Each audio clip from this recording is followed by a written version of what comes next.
একটা সাদা অ্যাম্বাসেডর রাতের অন্ধকারের বুক চিরে চলেছে। তার হেডলাইটের আলোয় দেখা যাচ্ছে রাস্তা ফাঁকা। স্টিয়ারিং এ বসে আছেন শহরের নামকরা বাগচি ট্রাভেলসের মালিক মহিম বাগচি।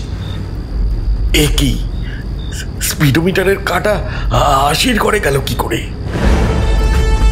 এই কি, অ্যাক্সিলেটারে আমার পাটা কে চেপে ধরলো? না না, সামনে একজন মানুষ দেখা যাচ্ছে। এ কি, কিন্তু কিন্তু ব্রেকটা ঠিক মতো কাজ করছে না কেন? গাড়িটা এগিয়ে গিয়ে সজোরে আঘাত করলো মানুষটাকে। ছিটকে পড়ল পথচারী। সাথে সাথে মহিম বাগচির মাথাটা ঠুকে গেল ড্যাশবোর্ডে। ব্যথা উপেক্ষা করেও মহিম বাগচি গাড়ি থেকে নেমে লোকটার কাছে গেলেন। রক্তে ভেসে যাচ্ছে লোকটার দেহ, কাঁধে একটা শান্তিনিকেতনী কাপড়ের ব্যাগ। রক্তে ভেসে যাচ্ছে লোকটার দেহ, বোধহয় বাঁচবে না। কাঁধে তো একটা শান্তিনিকেতনী কাপড়ের ব্যাগ দেখতে পাচ্ছি। দেখি তো এখানে লোকটার নাম ঠিকানা কিছু পাওয়া যায় কিনা। আরে, এটা তো একটা গোল করে মোড়ানো ক্যানভাস আর একটা খাম। আরে, এর মধ্যে তো দেখছি অনেকগুলো 1000 টাকার নোট। ঠিক এই সময়ই একটা দমকা হাওয়া আসায় নোটগুলো সব উড়তে শুরু করেছে। মহিমবাবু নোটগুলোর পেছনে দৌড়তে লাগলেন। কটা নোট হাতে পেয়ে সেগুলো উল্টে পাল্টে দেখতেই চমকে উঠলেন। এ কি, নোটগুলোর গায়ে তো রক্ত লেগে রয়েছে। মনে মনে এসব ভাবতে ভাবতেই তিনি দেখেন রক্তমাখা লোকটা তো উঠে দাঁড়িয়েছে। ওর মাথা দিয়ে গড়িয়ে পড়ছে রক্ত। ওর তো সারা মুখে রক্ত, জামায় রক্ত। লোকটা তবুও হাসছে, বীভৎস হাসি।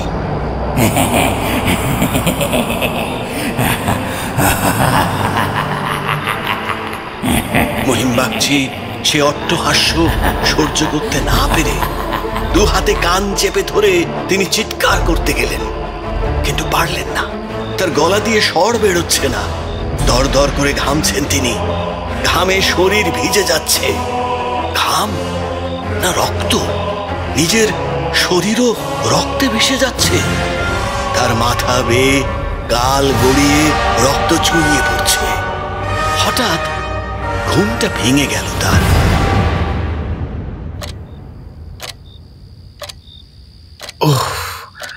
আজও আবার একটা দুঃস্বপ্ন দেখলাম। মহিমবাবু সারা শরীর ঘামে ভিজে গেছে। একটু জল খেয়ে তোয়ালে দিয়ে গা মুখ মুছে ফ্যানের স্পিডটা বাড়িয়ে দিলেন তিনি। এইবার একটু ভালো লাগছে। কাল একবার ডাক্তারের কাছে যেতেই হবে। মহিম বাগচি বেড সুইচটা নিভিয়ে শুলেন। পাশের ঘরে তমালি টের পেল এত রাতেও বাবা জেগে। সে অনেক রাত অবধি ল্যাপটপে ইন্টেরিয়ার ডিজাইনিং এর কাজ করে দেরিতে ওঠে বলে বাবার সাথে সকালে কথা হয় না। বাবা মর্নিং ওয়াক থেকে আসলে দুজনে ব্রেকফাস্ট করে বেরিয়ে যায়। তমালি পাশের ঘর থেকে টের পেল বাবা এখনো ঘুমোয়নি। সে ভাবল কাল অবশ্যই বাবার সাথে কথা বলে ডাক্তারের কাছে নিয়ে যেতে হবে।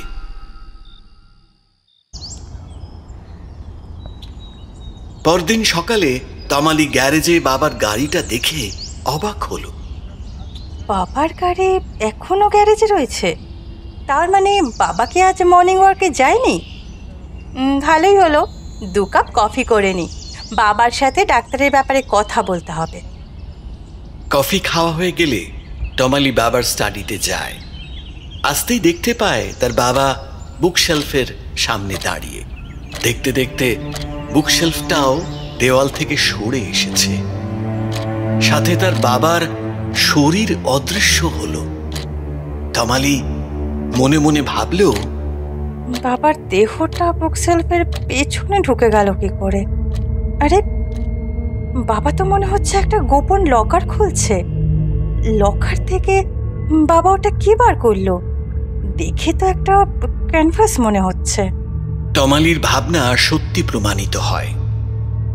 মহিমবাবু একটা ক্যানভাস খুলে মেলে ধরেছে। ক্যানভাসে একজন সুন্দরী মহিলার ছবি। ছবিটা এত সুন্দর যেন ক্যামেরায় তোলা, হাতে আঁকা বলে মনেই হচ্ছে না। কে ইনি? বাবা তো ছবিটা গুটিয়ে রেখে দেওয়ালে লকারটা বন্ধ করে চাবি দিয়ে দিল। বুকশেলফটা ঠেসে দিতে সেটা সুন্দরভাবে বসে গেল দেওয়ালে। লকারের চাবিটা একটা বইয়ের মধ্যে রেখে সেটা আবারও বইয়ের সারির মধ্যে রেখে দিলেন মহিমবাবু। তমালি ততক্ষণে দেখে নিয়েছে বইটার নাম। বাবা, কফি এনেছি।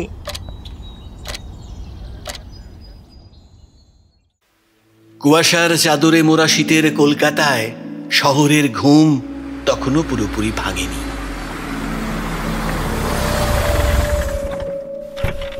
মহিমবাগচি গাড়িটা বাইরে রেখে পার্কে ঢুকলেন। নিজে ড্রাইভ করেই রোজ আসেন। এত সকালে ড্রাইভার রানাকে ডাকেন না। মোবাইলটা গাড়িতে রেখে দিলেন তিনি। পার্কে ঢুকে মনে মনে ভাবলেন, আজ তো দেখছি পার্কের লোকজন বিশেষ নেই। গত রাতে বৃষ্টি হওয়ায় ঠান্ডাটাও জব্বর পড়েছে, তাই মনে হয় লোকজন কম। আজ 10 বার পাক খাবো, তারপর ফ্রি হ্যান্ড করব। আরে ওই তো দুজন জগিং করতে করতে এগিয়ে আসছে। যাক, আজ তাহলে একা নয়। একা একা ভালো লাগে না, মনে হচ্ছে এরা নতুন। মাঝে মাঝেই দাঁড়িয়ে পড়ে বিশ্রাম নিচ্ছে। দৌড় শেষে দুজনের সামনে এসে তিনি মৃদু হেসে দাঁড়ালেন। দুজনের মুখই মাস্ক দিয়ে ঢাকা, তাই ওরাও হাসলো কিনা বোঝা গেল না। একজন হলুদ কালো ডোরাকাটা ট্র্যাকস্যুট পরেছে, অপরজন কালো জ্যাকেট। তবে দুজনের পা দেখে অবাক হলেন। ডোরাকাটা একটা কিটো আর কালো জ্যাকেট ব্ল্যাক শু পরেছে। তিনি পছন্দের জায়গায় দাঁড়িয়ে ফ্রি হ্যান্ড শুরু করলেন। ডোরাকাটা পাশে এসে বলল, এই যে জেঠু, আপনি রোজই আসেন বুঝি? মহিমবাবু দুপাশে দুহাত চালনা করতে করতে মাথা নেড়ে সম্মতি জানালেন। এরপর কোমরটাকে চক্রাকারে ঘোরাতে গিয়ে বাধা পেলেন। টের পেলেন ডোরাকাটা তার কোমরে যেটা স্পর্শ করে আছে সেটা একটা ধাতব নল। আর চোখে দেখলেন একটা দেশি পিস্তল। উনি স্থির হয়ে গেলেন। ভাবলেন, এখন ঘাবড়ালে হবে না, মাথা ঠান্ডা রাখতে হবে। কিন্তু এরা তো পেশাদার মনে হচ্ছে। কালো জ্যাকেট একটা ইঞ্জেকশনের সিরিঞ্জ বার করে আশেপাশে দেখে নিল। ডোরাকাটা বিচ্ছিরি একটা হাসি দিয়ে বলল, ও জেঠু, সে অনেক ব্যায়াম করেছো সকাল থেকে। হাত পা নাড়িয়ে একটু ভালো ছেলের মতো এদিকে এসো তো দেখি।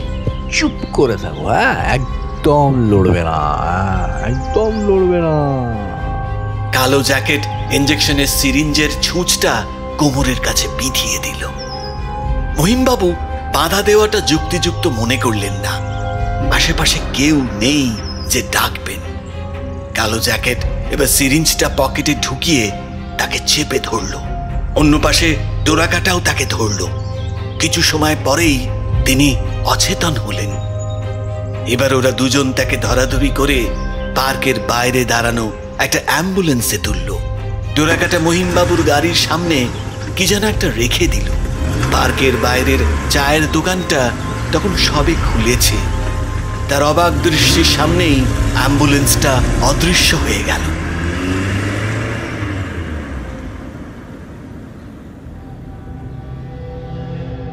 সময় মতো বাবা বাড়ি না ফেরায় তমালি বাবাকে বেশ কয়েকবার ফোন করলো। রিং হয়ে গেল। একই জিনিস কয়েকবার হওয়ার পর তমালি তমগ্ন জেঠুকে ফোন করলো। বাবার বন্ধু তমগ্ন পাল আগে পুলিশে ছিলেন। এসপি হিসেবে বছর 3 আগে রিটায়ার করেছেন। এখনো পুলিশ মহলে বেশ প্রভাব আছে। জেঠু, আমি তমালি বলছি। হ্যাঁ বলো। এত সকালে কি ব্যাপার? মানে কোনো বিপদ আপদ হয়নি তো? জেঠু, বাবা সেই সকালে মর্নিং ওয়াকে বেরিয়েছে, এখনো ফেরেনি গো। অন্তত 1 ঘন্টা আগে বাবার ফিরে আসার কথা। বাবার মোবাইলেও কল করছি, রিং হয়ে যাচ্ছে। কিন্তু বাবা ফোনটা রিসিভ করছে না জানো। আচ্ছা আচ্ছা আচ্ছা, তুমি চিন্তা করো না, আমি দেখছি। তমগ্ন পাল মহিমকে ফোন করলেন। ফল সেই একই। লালবাজারের এক অফিসারের থেকে পার্কের সংশ্লিষ্ট থানার ফোন নাম্বার পেয়ে সেখানে সব জানালেন।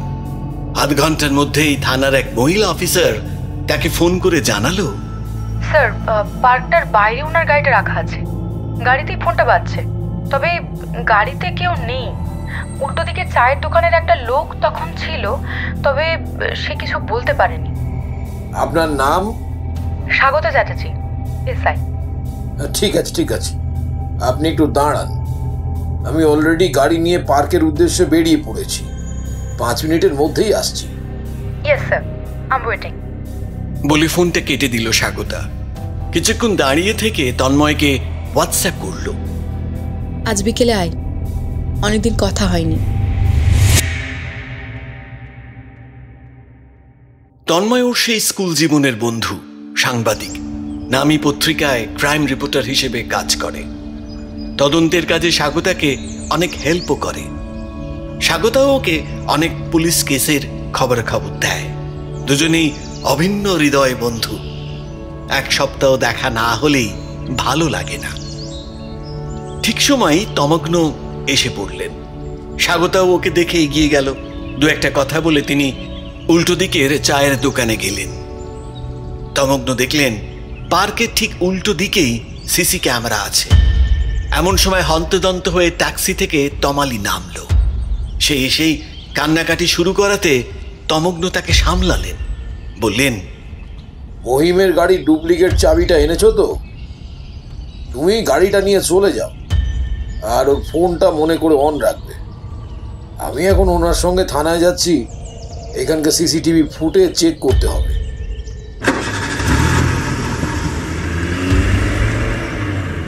তমালি বাবার গাড়িটা চালিয়ে বেরিয়ে গেল।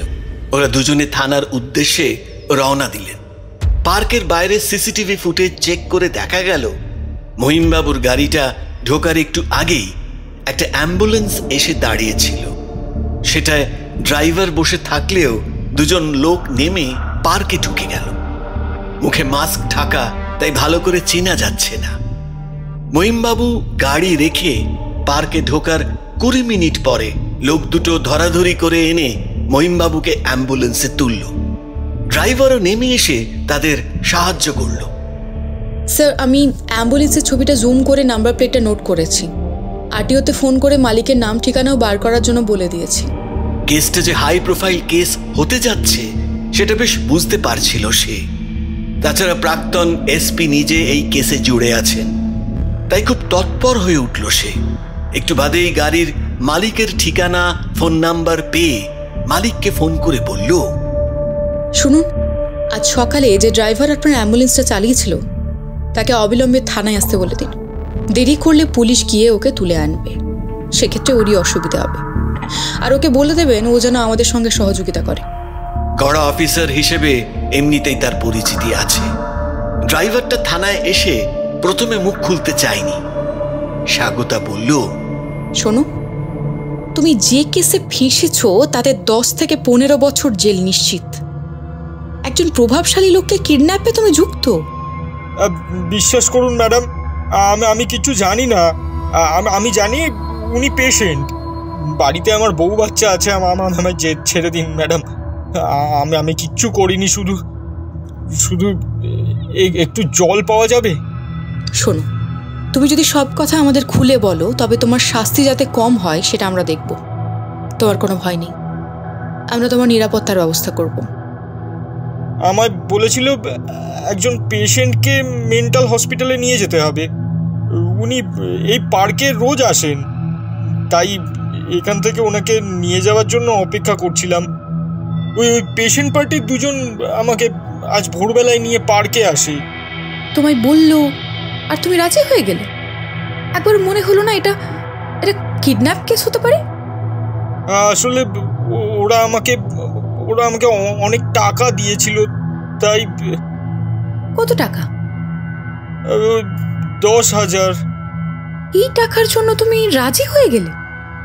কোন মেন্টাল হাসপাতালে ওনাকে নিয়ে গেলে? কোনো হাসপাতালে নয় ম্যাডাম। মানে কোনো হাসপাতালে নয় তো মহিম কোথায় আছে? জানি না স্যার, ওরা মাঝপথে আমাকে থামিয়ে দিল, আরেকটা গাড়ি আসলো, পেশেন্টকে ওই গাড়িতে তুলে ওরা চলে গেল, তারপর তো আমিও চলে আসি। স্বাগতা জায়গাটা জেনে নিল। আপনি এবার বাড়ি যান স্যার, আমি দেখছি যদি ওখানকার কোনো ফুটেজ পাওয়া যায়, পরে আপনাকে ফোনে আপডেট দিচ্ছি। থানা থেকে বেরিয়ে দেখলেন তমালি এর মধ্যেই দুবার ফোন করেছে। ওর কাছে একবার যাওয়া দরকার, নাহলে মা মরা মেয়েটা আরো ঘাবড়ে যাবে। তবে এই এসআই মেয়েটিকে বেশ ভালো লেগেছে আমার, বেশ বুদ্ধিমতী আর চটপটে, তার সঙ্গে রাফ অ্যান্ড টাফ। আমি নিজে ডিসিকে অনুরোধ করব যাতে এই মেয়েটিকে তদন্তের কাজে রাখা হয়। মহিমের বাড়ি যখন ঢুকলেন তখন দেখলেন সেখানে ইতিমধ্যে বেশ কয়েকজন হাজির। মহিমের সেক্রেটারি বিনয় সমাদ্দার আর ড্রাইভার রানা ছাড়াও সুদীপ, তরিত আর সুকমলও আছে। শেষের তিনজন তার মতোই মহিমবাবুর স্কুল জীবনের অভিন্ন হৃদয় বন্ধু। লোকে তাদের স্কুল জীবন থেকেই পঞ্চ পাণ্ডব বলে। সুদীপ জোয়ারদার এককালে পার্টির দৌর্দণ্ড প্রতাপ নেতা ছিলেন, তবে তার দল এখন ক্ষমতা থেকে চলে যাওয়ায় নখদন্তহীন বাঘে পরিণত হয়েছেন। যদিও তাকে এখনো বিভিন্ন ইস্যুতে টিভিতে বাইট দিতে দেখা যায়। সুকমল সোম যৌবন একটা নামী বাংলা কাগজে সম্পাদক ছিলেন, 2 বছর হলো রিটায়ার করেছেন। সামান্য সাংবাদিক থেকে কর্মজীবন শুরু করে পত্রিকার সম্পাদক হয়েছিলেন। একসময় একার হাতেই পত্রিকার গুরু দায়িত্ব সামলেছিলেন। বাইপাস সার্জারি হওয়ার পরে সব ছেড়ে ছুড়ে এখন পড়াশোনা নিয়ে থাকেন। তার বাড়িতে সাংবাদিকতার উপরে প্রচুর বই আছে। খবরের কাগজ মহলে তার নাম এখনো বেশ শ্রদ্ধার সঙ্গে নেওয়া হয়। সবাইকে একসাথে এখানে দেখে একটু নিশ্চিন্ত বোধ করলেন তমগ্ন। এখনো পর্যন্ত যা জেনেছেন সবাইকে জানালেন। শুনে সবাই স্তব্ধ হয়ে বসে রইল। শুধু তমালি চোখের জল মুছতে মুছতে উঠে ঘরের ভেতরে চলে গেল। এই সময় হন্তদন্ত হয়ে ঘরে ঢুকল শুভম। সেও তমালির ছোটবেলার বন্ধু। এখন এরা পরস্পরকে ভবিষ্যতের জীবনসঙ্গী হিসেবে বেছে নিয়েছে। ছেলেটার বাবা মা নেই, ছোটবেলা থেকে দাদুর কাছেই মানুষ। ওর দাদু সুবল পাল একসময় কুমোরটুলির নামী মৃৎশিল্পী ছিলেন, কিন্তু এখন চোখে প্রায় দেখেন না বলে আর ঠাকুর গড়েন না। কিন্তু এখনো হাতে মাটির তাল পেলে অল্প সময় অসাধারণ ছোট ছোট মাটির মূর্তি গড়ে দিতে পারেন। যতদিন চোখে দেখতে পেতেন নাতিকে তিনি নিজের হাতে শিক্ষা দিচ্ছিলেন। পরে আর্ট কলেজে ভর্তি করে দিলেও শুভমের সেই প্রথাগত শিক্ষা ভালো লাগেনি। শেষে মহিম বাগচির সুপারিশে সে তরিত চক্রবর্তী স্টুডিওতে যোগ দেয়। এখন সেখানে বিভিন্ন মাধ্যমে মূর্তি তৈরির পাশাপাশি ওনার ব্যবসায়িক দিকটাও দেখাশোনা করে। তরিতবাবুও এই ছেলেটির হাতে স্টুডিওর দায়িত্ব ছেড়ে দিয়ে নিশ্চিন্ত। তিনি ওকে নিজের ছেলের মতোই ভালোবাসেন। নিজের কোনো পরিবার নেই বলেই ছেলেটিকে আরো কাছে টেনে নিতে চান। মহিমবাবুও বিষয়টাতে বেশ খুশি। যাই হোক, একমাত্র মেয়ের ভবিষ্যৎ বলে কথা। শুভম বলল, স্যার আপনি এখানে আছেন শুনলাম। আজ সকালে স্টুডিওতে গিয়েই আঙ্কেলের কাছে খবরটা শুনে ছুটে এসেছি। তরিতবাবু বললেন, তুমি একটু ভেতরে গিয়ে তমালিকে সামলাও, ও খুব ভেঙে পড়েছে। সুদীপ জোয়ারদার বললেন, এই সরকারের আমলে পুলিশ পুরোপুরি অকর্মণ্য হয়ে গেছে। আমাদের সময় হলে। তুমি এখন এসব কথা রাখো তো। পুলিশ যথাসাধ্য চেষ্টা করছে, আর যে লেডি অফিসার কেসটার দায়িত্ব নিয়েছে সে খুবই এফিশিয়েন্ট। খুব শিগগিরই কেসটা কিনারা হয়ে যাবে। সুকমল বললেন, কাগজে এটা নিয়ে কি একটু বড় করে নিউজ করতে বলে দেবো? এখনই দরকার নেই, তবে প্রয়োজন হলে বলবো।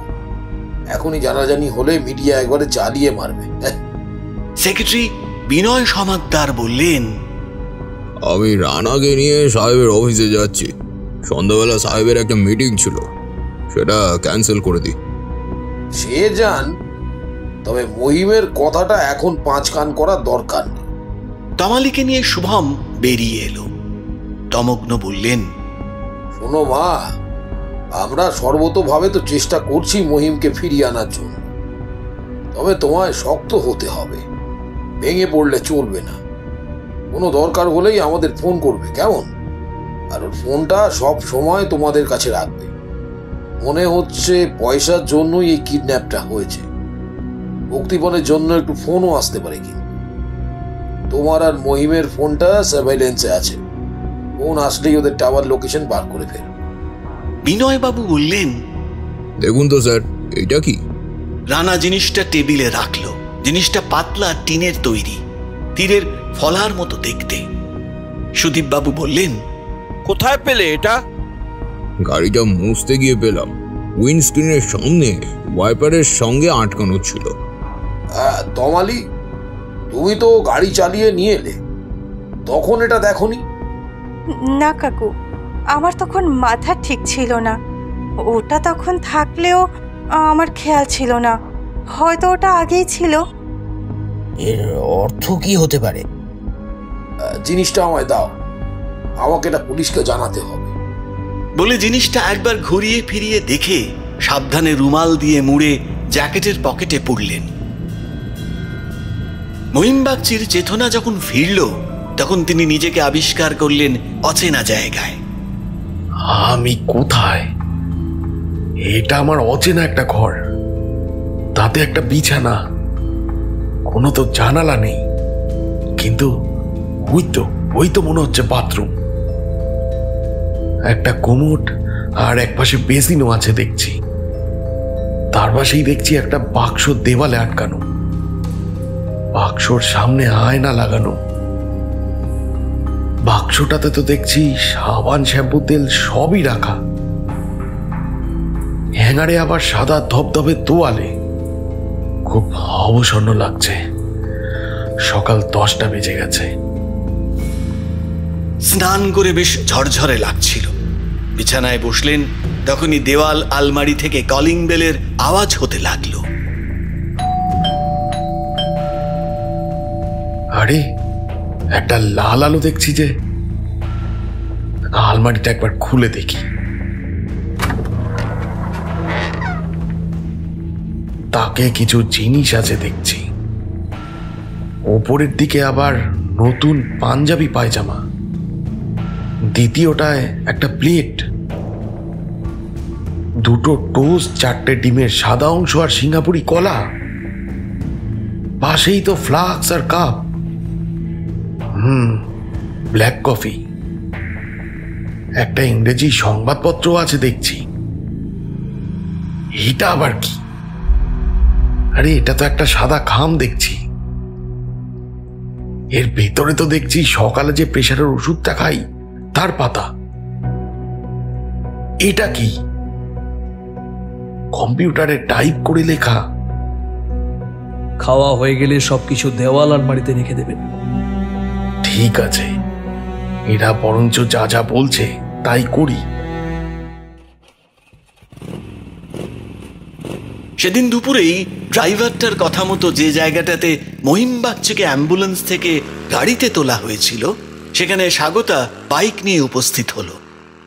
জায়গাটা বেশ নির্জন, রাস্তার অবস্থা খুব খারাপ, সেজন্য গাড়ি চলাচল বিশেষ নেই। আশেপাশে ভালো করে দেখলো স্বাগতা, না কোনো সিসি ক্যামেরাও নেই। বেশ দেখে শুনে জায়গাটা বেঁচেছে। স্পটটা থেকে স্থানীয় থানায় যাবে, মোবাইলটা বেজে উঠল।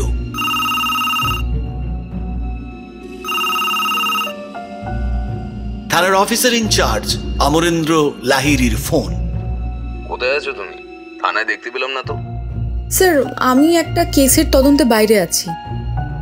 কোন কেস? বাগচি ট্রাভেলসের মালিক মহিম বাগচির কিডন্যাপিং এর কেস।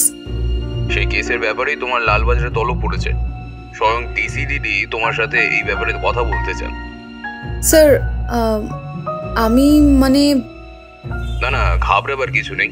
যত তাড়াতাড়ি পারো লালবাজারে চলে আসো। আমি তোমার জন্য অপেক্ষা করব। দুজনে একসাথেই সাহেবের ঘরে যাব। ঠিক আছে স্যার, আমি এক্ষুনি আসছি। কথাটা বলেই হেলমেটটা পরে বাইকে স্টার্ট দিল স্বাগতা। ঝড়ের বেগে বাইক চালিয়ে 20 মিনিটে 12 কিলোমিটার পথ পেরিয়ে লালবাজারে ঢুকল। লাহিড়ি স্যারকে সঙ্গে নিয়ে ডেপুটি কমিশনার ডিটেকটিভ ডিপার্টমেন্টে লেখা ঘরে ঢোকার আগে বুকটা টিপ টিপ করছিল। ওকে বসতে বলে ডিসি বললেন, স্বরাষ্ট্র সচিব ফোন করেছিলেন। মহিম বাগচির বাল্যবন্ধু সুদীপ জোয়ারদার তো আবার। যাই হোক, আমি চাই যত তাড়াতাড়ি সম্ভব ওনাকে সুস্থ অবস্থায় উদ্ধার করতে হবে। প্রাক্তন এসিপি তমগ্নপাল নিজে মিস চ্যাটার্জির নামটা রেকমেন্ড করেছেন এই কেসে দায়িত্ব নেওয়ার জন্য। উনিও মহিম বাগচির বন্ধু। তবে লাহিড়ি, আমি চাই তুমি ওকে গাইড করো। ও একজন ভালো অফিসার, তবে অভিজ্ঞতা তো কম। স্বাগতা, তুমি লাহিড়ি বাবুকে সরাসরি রিপোর্ট করবে। আর লাহিড়ি, তুমি কেসের কোনো প্রোগ্রেস হলেই আমাকে ফোনে জানাবে কিন্তু। স্যার, একটা সূত্র পাওয়া গেছে। স্বাগতা এই কেসে তদন্তে অনেক এগিয়ে গেছে। স্বাগতার মুখে সব শুনে ডিসি বললেন, আমি অলরেডি মহিম বাগচি আর তার মেয়ের ফোন সার্ভেলেন্সে দিতে বলেছি। আর যদি কিছু দরকার থাকে সরাসরি আমায় জানাবে। বুঝে যত তাড়াতাড়ি সম্ভব কেসটা সলভ হওয়া চাই। পলিটিক্যাল প্রেশার বুঝতেই পারছো। মহিমবাবু যখন ঘুম থেকে উঠলেন দেখলেন হাত ঘড়িতে 3টে বেজে গেছে। তার দিবানিদ্রার অভ্যেস কোনো কালই ছিল না, তবে আজ কেন জানি না এত ঘুম হলেন। এমন সময় আবারও আওয়াজ হয়ে দেওয়াল আলমারির লাল আলোটা জ্বলতে লাগলো। এগিয়ে গিয়ে দেখলেন সেখানে ফ্লাস্কে লিকার, চা আর কিছু কেক বিস্কুট রাখা আছে। সেগুলো খেয়ে ঘরটা খুঁটিয়ে লক্ষ্য করলেন। সম্ভবত ওরা আমার উপর নজর রাখছে, কিন্তু কিভাবে? ওটা কি? দেওয়ালে এলইডি আলোর নিচে একটা কালো গোল অংশ। আলমারিতেও তো একই রকম একটা ব্যবস্থা। তার মানে ওগুলো নিশ্চয়ই সিসি ক্যামেরা হবে। তোমরা কি চাও? আমাকে আটকে রেখেছো কেন? যদি টাকার জন্য এসব করে থাকো তাহলে আমি টাকা দিতেও রাজি। বলো বলো, কত টাকা চাও? একটু পরেই দেওয়াল আলমারিতে শব্দ হলো, লাল আলো জ্বলল। আলমারি খুলে দেখলেন একটা টাইপ করা কাগজ আর কয়েকটা সাদা কাগজ আর পেন রাখা।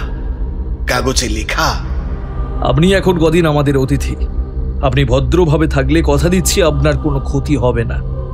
আপনার যদি কিছু দরকার হয় তবে সাদা কাগজে লিখে এই আলমারিতে রেখে দেবেন। ধন্যবাদ। আবারও তার ঘুম পাচ্ছিল। বুঝতে পারলেন তার চা কফিতে করা ঘুমের ওষুধ মেশানো হচ্ছে। ঠিক করলেন ওদের চা বা কফি কিছু খাবেন না। এসব ভাবতে ভাবতেই বিছানার আশ্রয় নিলেন তিনি।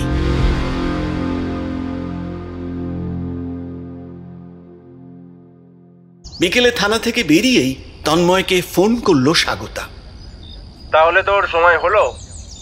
বিশ্বাস কর, খুব ঝামেলায় আছি। এক্ষুনি একবার চলে আয় বাসুদার দোকানে।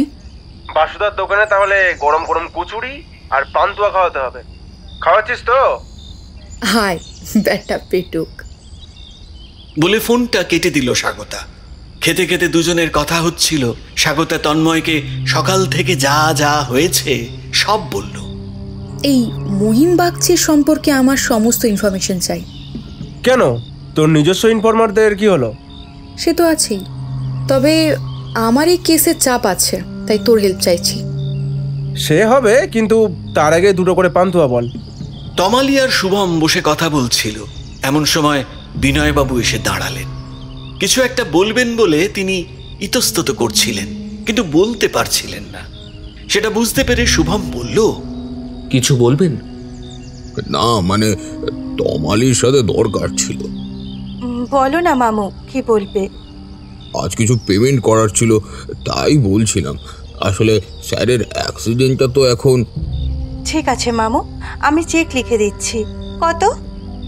আপাতত 20,000 হলেই হবে, যদি লাগে পরে বলবো। তমালি চেক বই নিয়ে লিখে সই করে দিতে সেটা বিনয়বাবু নিয়ে বেরিয়ে গেলেন। বাবার লকারের সে ক্যানভাসটা কে নিল বলতো?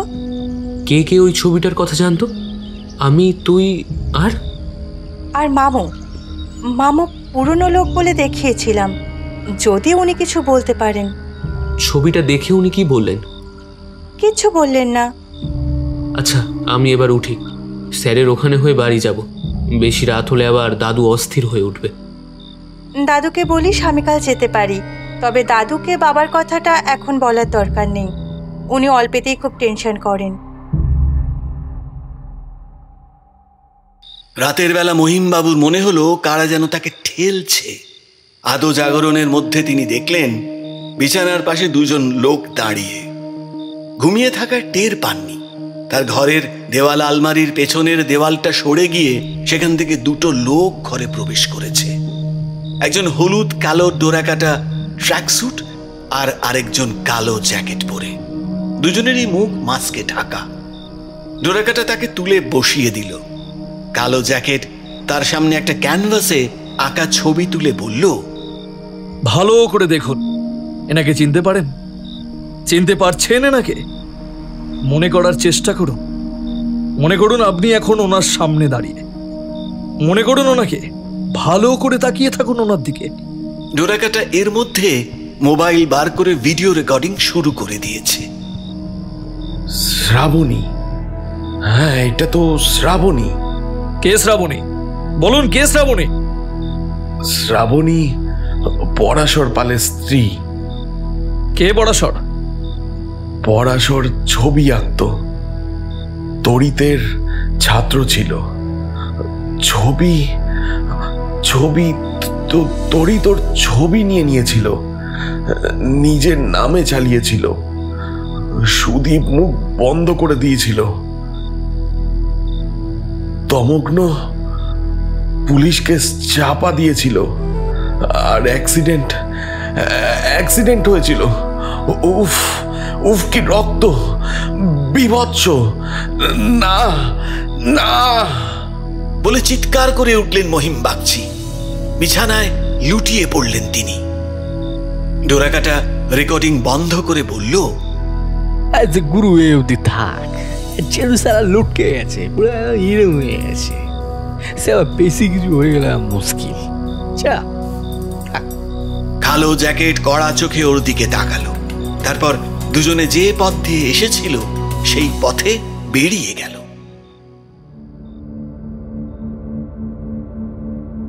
সুদীপবাবু কদিন ধরেই শরীরে একটা অস্বস্তি বোধ করছিলেন।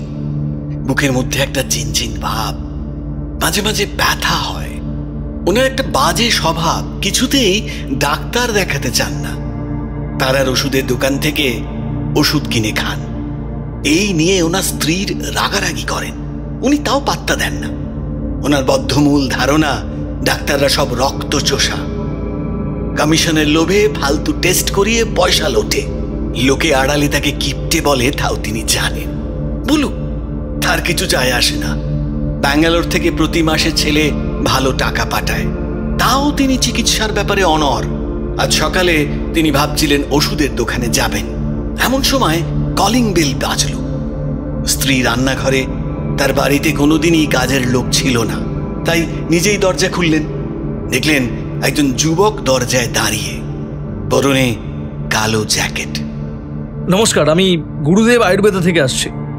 না না, আমার কিছু লাগবে না স্যার। আমরা বাড়িতে গিয়ে ফ্রিতে হেলথ চেক আপ করে ফ্রিতে আমাদের স্যাম্পল দিই। এমনকি আপনি যদি আমাদের কোম্পানির সাহায্য করেন তবে সারা বছর আপনার চেক আপ আর মেডিসিনের দায়িত্ব আমাদের। স্মার্ট এই যুবকটির বলা ফ্রি কথাটি শুনে বেশ ভালো লাগলো। ছেলেটিকে ঘরে ডেকে বসতে বললেন। ছেলেটি সোফায় বসে ব্রিফকেস থেকে যন্ত্রপাতি নিয়ে তার প্রেশার, সুগার সব মাপতে লাগলো। স্যার, আপনার সবই নর্মালের একটু বেশি। আপনি এখনই সাবধান হন, না হলে কিন্তু পরে সমস্যা হতে পারে। কথাটা শুনেই ওনার বুকের চিনচিন ব্যথাটা যেন আবার শুরু হয়ে গেল। আপনি আমাদের এই ওষুধটা ব্যবহার করুন। সকালে জলখাবারের পর 2টো আর রাতে খাবার পর 2টো। একদম ভালো হয়ে যাবেন, কোনো চিন্তা নেই। এটা একদম ফ্রি অফ কস্ট আর সাইড এফেক্টও নেই। এই ওষুধ ব্যবহারের পর আবারও 1 সপ্তাহ বাদে এসে আমরা চেক আপ করব, দেখব আপনার কতটা উন্নতি হয়েছে। যদি আপনার কেসে উন্নতি দেখা যায় তবে আপনি আমাদের কোম্পানির কাজে সাহায্য করেছেন বলে আমাদের থেকে আগামী 1 বছর ফ্রিতে চিকিৎসা পাওয়ার যোগ্য হয়ে যাবেন। সুদীপবাবু ওষুধের কৌটোটা নিলেন। তবে স্যার, এর জন্য আমাদের ডেটাবেসে কিছু তথ্য দিতে হবে। স্যার, আপনার 1 কপি ছবি আর আধার কার্ডের একটা কপি লাগবে। সুদীপবাবু সেগুলো এনে দিলেন। এরপর আধার কার্ডের কপি আর ফর্মটাতে সই করিয়ে যুবকটি বেরিয়ে গেল। কৌটোটা খুলে দেখলেন ভেতরে অনেকগুলো কালচে রঙের হজমি গুলির মতন রয়েছে। সেখান থেকে 2টো গুলি নিয়ে মুখে পুড়লেন। বেশ তিতকুটে, তাড়াতাড়ি জল দিয়ে গুলিগুলো গিলে ফেললেন। কিছুক্ষণের মধ্যেই শরীরটা বেশ ফুরফুরে লাগলো তার। হ্যাঁ, বেশ ফুরফুরে। সোফায় গা এলিয়ে দিলেন তিনি।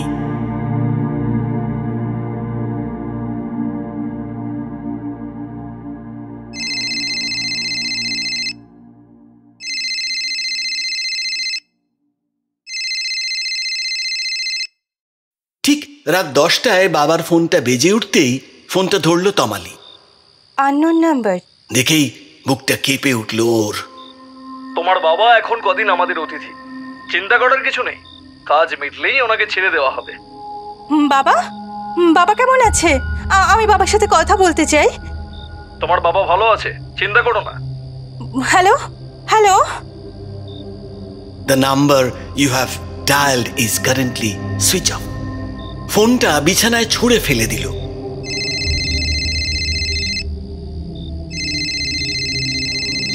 এমন সময় তমালির নিজের ফোনটা রিং হতেই দেখলো স্বাগত চ্যাটার্জি কল করছে।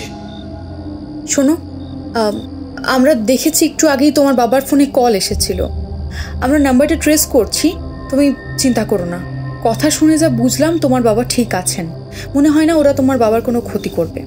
এটা টাকার জন্য কিডন্যাপিংয়ের কেস নয়, অন্য কোনো ব্যাপার আছে। আমরা সব দিক খতিয়ে দেখে তদন্ত চালাচ্ছি, তুমিও একটু অ্যালার্ট থেকো। আর বাবার ফোনটা সবসময় তোমার কাছে রাখবে।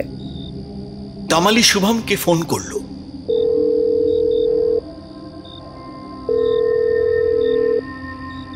কিরে, আঙ্কেলের কোনো খবর পেলি নাকি? তুই কিভাবে বুঝলি? না মানে এত রাতে কল করলি তাই আন্দাজ করলাম। আচ্ছা ছাড়ো সব কথা, কি জানতে পারলি বল। শুভ, ওরা বাবাকে কদিন পর ছেড়ে দেবে বলেছে, কিন্তু চিন্তা করিস না, আঙ্কেল নিশ্চয়ই ফিরে আসবে। তবে টাকা পয়সা কিছু চেয়েছে? আর আঙ্কেলের সাথে কথা বলতে পারলি?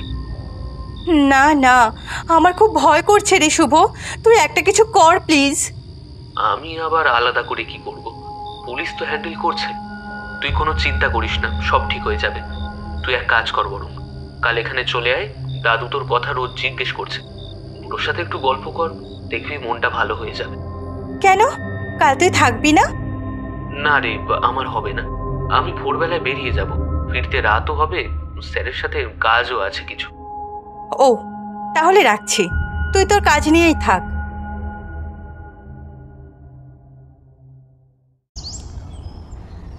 পরদিন সকালে কুমোরটুলিতে সুবল দাদুর কাছে গিয়ে বসতেই উনি হাতটা বাড়িয়ে তমালির মাথায় কপালে স্পর্শ করে বললেন, বউ এলে? সেই স্কুল জীবন থেকে উনি তমালিকে এই নামে ডাকেন। তখন লজ্জা পেলেও এখন এই ডাকটাই যেন তার আর শুভমের সম্পর্ককে শিলমোহর দিয়ে দিয়েছে, এই বলে মনে হয় ওর। স্কুল জীবনের বন্ধু তন্ময় যখন উচ্চ মাধ্যমিকের পর তাকে প্রপোজ করেছিল, তমালি হ্যাঁ বলেছিল। তার মনে হয় দাদুর এই ডাকটাই তাদের এই রিলেশন ট্রিগারের কাজ করেছিল।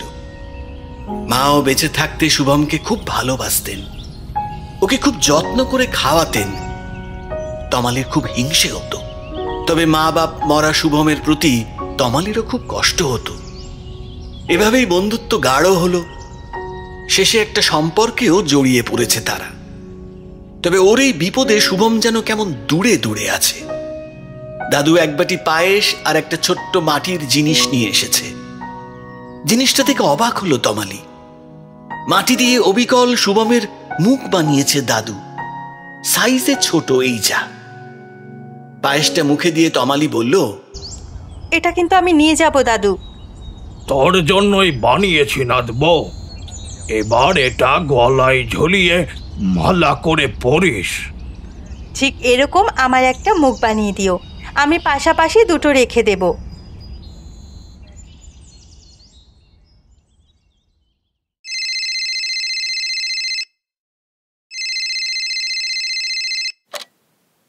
ভোরবেলা ফোনের শব্দে ঘুম ভাঙল স্বাগতার। তন্ময়ের ফোন। বল। তোর মহিমবাগজির পুরনো একটা কেস আছে, বুঝলি? কি কেস? লোকটা আজ থেকে বছর 25 আগে একজনকে গাড়ি চাপা দিয়েছিল। তারপর জানা যায় লোকটা সুইসাইড করেছিল, তাই উনি বেঁচে যান।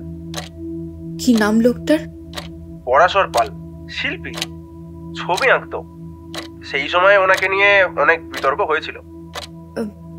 কি বিতর্ক? পরাশর ছিল তড়িৎ চক্রবর্তীর ছাত্র, হুবহু ওনার স্টাইলই আঁকতো। তড়িৎ চক্রবর্তীকে নাকি পরাশর কিছু ছবি এঁকে দেখতে দিয়েছিল, সেগুলোই নাকি উনি পরে নিজের নামে চালিয়ে দেন। সেগুলো বেশ চড়া দামে বিক্রিও হয়েছিল। তারপর কি হলো? তড়িৎ চক্রবর্তী পুরো ব্যাপারটা অস্বীকার করেন। উনি খুব ইনফ্লুয়েন্সিয়াল লোক ছিলেন, ব্যাপারটা চাপা পড়ে যায়। এরপর পরাশর পাল আত্মহত্যা করেন মহিম বাগচির গাড়ির তলায় ঝাঁপ দিয়ে। পরাশর পালের পরিবার কিছু বলেনি? না, ওর পরিবারের আর খোঁজ পাওয়া যায়নি। ওর বউয়ের নাম ছাড়া কাগজে কিছুই বের হয়নি। হ্যাঁ, ওর বউয়ের নাম ছিল শ্রাবণী পাল। তবে আমি সুকমল স্যারের কাছে যাব যদি আরো কিছু ইনফরমেশন পাওয়া যায়। এই সময় উনি ওনার কাগজে কেসটা নিয়ে স্টোরি করেছিলেন। সুকমল স্যার মানে তোর হিরো সুকমল সোম? ইয়েস, মাই হিরো। ওনাকে তাহলে আমার হয়ে পান্তুয়া খাইয়ে দিস। ঠিক আছে ঠিক আছে, রাখছি। স্বাগতা ফোনটা রাখতে গিয়ে দেখলো লাহিড়ী স্যারের ফোন। রিসিভ করে শুনলো, সিমটার মালিকের খোঁজ পাওয়া গেছে। কি পেলেন স্যার? সিমটা যার নামে আছে শুনলে অবাক হয়ে যাবে। ডিসক্লোজ করার আগে ডিসি সাহেবের সাথে কথা বলতে হবে। কে স্যার? সুদীপ জোয়ারদার, ওনার বাল্য বন্ধু, এখন বিরোধী দলের অন্যতম মুখ।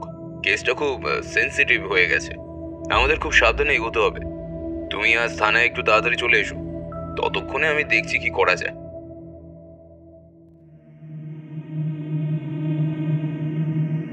সুদীপ জোয়ারদারের আজকাল ভালো ঘুম হচ্ছে। সকালে একটা ঝিমুনি নিয়ে সোফায় বসেছিলেন। গিন্নি চায়ের কাপ দিলেও সেটা অনেকক্ষণ ঠান্ডা হয়ে গেছে। সোফায় বসে তিনি দেখলেন তার সামনে অনেকগুলো চ্যানেলের বুম ধরা। তিনি বর্তমান সরকারের পুলিশের অপদার্থতা নিয়ে তুলোধনা করছেন। প্রশ্নবান তার দিকে ধেয়ে আসছে, জ্বালাময়ী ভাষায় উত্তর দিচ্ছেন। এরপর হুড়োহুড়ি লেগে গেল তার বাইক নেবার জন্য, এমনকি একজন তাকে ধাক্কাও দিল। তিনি বিরক্ত হয়ে ধমকাতে যাবেন, লোকটা তার কাঁধ ধরে ঝাঁকাতে লাগলো। আরে সুদীপ, সকালবেলা বসে বসে ঘুমোচ্ছিস? আপনি বোঝান তো আপনার বন্ধুকে, খালি আপন মনে বকে আর সারাদিন ঝিমোয়। আপনি 2 কাপ চা করে আনুন তো অলোকা বৌদি, গরম চা খেলে ঘুমটা কেটে যাবে। এটা তুই কি করলি? ওর কাছ থেকে কিন্তু আমি এটা আশা করিনি। কি করেছি আমি? দেখ, আমার কাছে লুকিয়ে কিন্তু কোনো লাভ নেই। মহিমের কাছে যে ফোনটা গেছে সেই সিমটা তোর নামে, আর টাওয়ার লোকেশনও তোর বাড়ির পাশে দেখাচ্ছে। তুই কিন্তু ফেসে গেছিস, খুব বাজেভাবে ফেসে গেছিস। সব বিরোধীদের চক্রান্ত। ফালতু কথা রাখ, কাজের কথা বল। তোর নামে পুলিশ যে অভিযোগ আনতে চলেছে তার প্রমাণিত হলে তোর বাকি জীবনটা কিন্তু জেলে কাটাতে হবে। ডিসি আমায় নিজে ফোন করে সব জানিয়েছে। এখনো সময় আছে, তুই সত্যি কথাটা স্বীকার কর। আমি দেখবো কি করে কেসটা মেটানো যায়। বেরো, দূর হ আমার চোখের সামনে থেকে। এটা পুলিশ না পুলিশ? ডিসিকে যদিও রিকোয়েস্ট করেছি বৌদি, তবে উনি রাজি হবেন বলে মনে হয় না।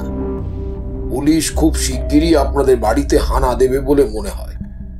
সুদীপ কনফেস করলে কেসটা কিছুটা হালকা হতো, কিন্তু এখন সে উপায়ও নেই।